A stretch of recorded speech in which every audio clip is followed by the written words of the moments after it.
Hi friends, today we are going to learn a poem by Sarojini Naidu. The name of the poem is Wandering Singers. Sarojini Naidu, as we all know, was not only a renowned poet but also a great freedom fighter and politician. She was born on the 13th of February 1879. Her poetry always revealed the heart and soul of India and its people. She had this unique quality of observing and describing the beauty of things and people around her. This included markets, bazaars, streets, etc.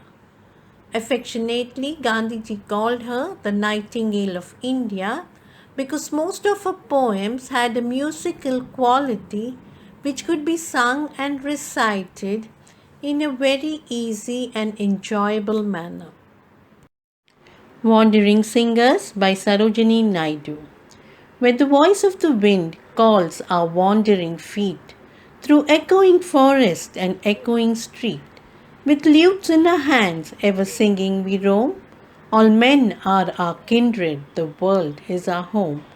Our laser of cities whose lustre is shed, the laughter and beauty of women long dead. The sword of old battles, the crown of old kings, and happy and simple and sorrowful things. What hope shall we gather? What dream shall we sow?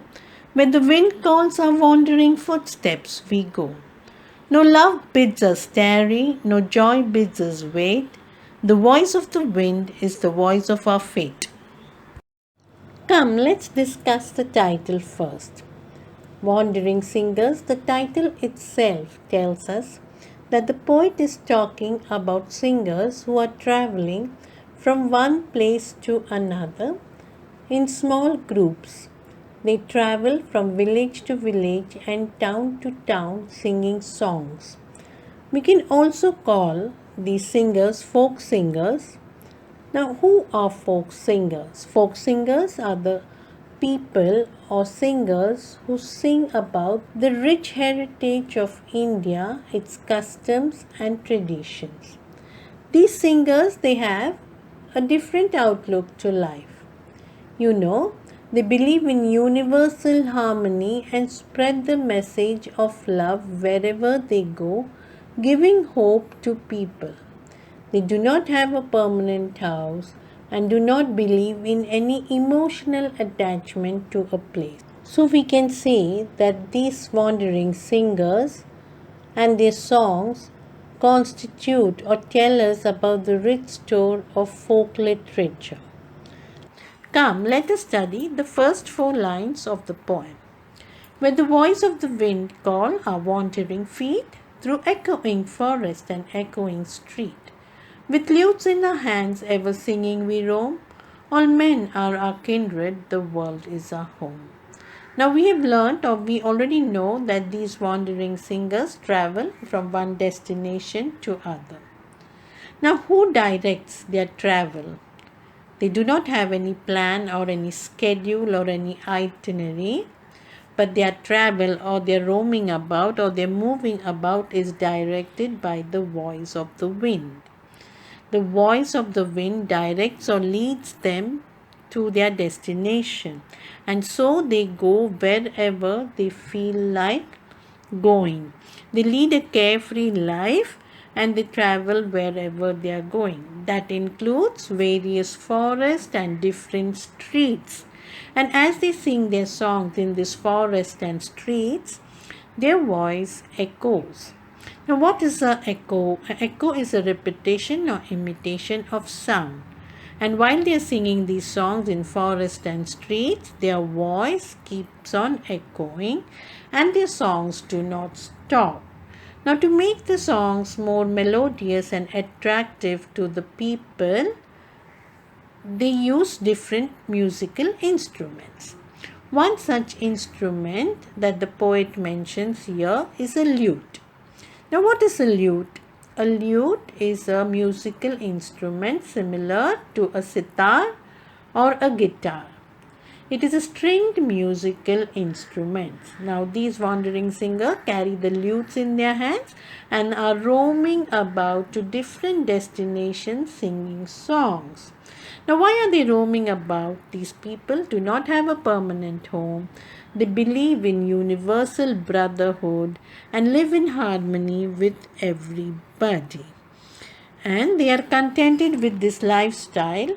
So they consider all men on this earth to be their relatives or extended family, and the entire world to be their home. In the next four lines, the poet is revealing to us the various themes of the songs sung by the wandering singers. Let us first read these lines and find out what the poet wants to tell us. A laser of cities whose luster is shed, the laughter and beauty of women long dead, the sword of old battles, the crown of old kings, unhappy and simple and sorrowful things. Now, the fifth line tells us about the lays or the songs of the wandering singers. First, the wandering singers talk of the ancient cities who have shed their luster. But what do you understand by luster? Luster actually means shine. But with reference to the poem and these cities, a luster refers to the past glories of the cities that have faded away. These cities were once very great and famous, but now they are not like this anymore. In the sixth line, the poet talks about the women who have died long, long ago. The poet is telling us that these singers are singing about the laughter, beauty, and the passionate love of the women who lived in the past. Now, after this, they also sing songs about historical events and battles that were fought in the past with the help of the swords. And these songs talk about the heroic deeds of the king and their armies and the battles that were fought in the past, the rise and fall of kingdoms, the victory and the defeats these kings faced after annexing a kingdom, the coronation of these kings, and all the deeds that they did in order to be famous. That is, the crowns and the sword of the old battles. In the concluding four lines, the poet tells us that these wandering singers give hope and joy to the listeners. Let us read the line first. What hope shall we gather? What dream shall we sow? Where the wind calls our wandering footsteps, we go. No love bids us tarry, no joy bids us wait. The voice of the wind is the voice of our fate. In these four lines, the poet is trying to tell us that these wandering singers do not have any hope or aspirations for themselves. They believe that they are giving hope or aspirations and dreams to the people who are listening to their song.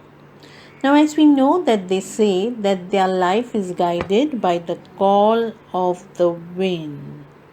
And this wind is the one who decides their fate. They do not have a family and no bond of love or no bond of happiness or no moment of happiness or joy can stop these wandering singers from traveling. They accept life in totality and are open to anything and everything that is thrown at them by fate or by destiny. They are always guided, or their fate or their destiny is guided by the voice of the wind. And they consider going from one place to another to be their lifelong job. They do not have any emotional attachment with the place, neither with its people, nor with the love and the happiness they get from those people. The rhyme scheme of this poem is AA, BB, CC, DD, EE, FF. This is because in the first and the second line, feet and street are rhyming, so we give them or denote an alphabet A to them. In the third and the fourth line, Rome and home rhyme with each other but are not rhyming with anything above, so we give them the rhyme scheme B. In the next two lines, shed and dead rhyme but are not rhyming with any other concluding word, so we give them the rhyme C. Now kings and things are rhyming, so D. So and go rhyme, so E. And finally wait and fate are rhyming, so F. Every two lines is rhyming with each other. If you enjoyed this video, don't forget to like it and subscribe, and share the video with your friends and classmates. Make sure to press the bell icon so that you never miss a post. Thank you.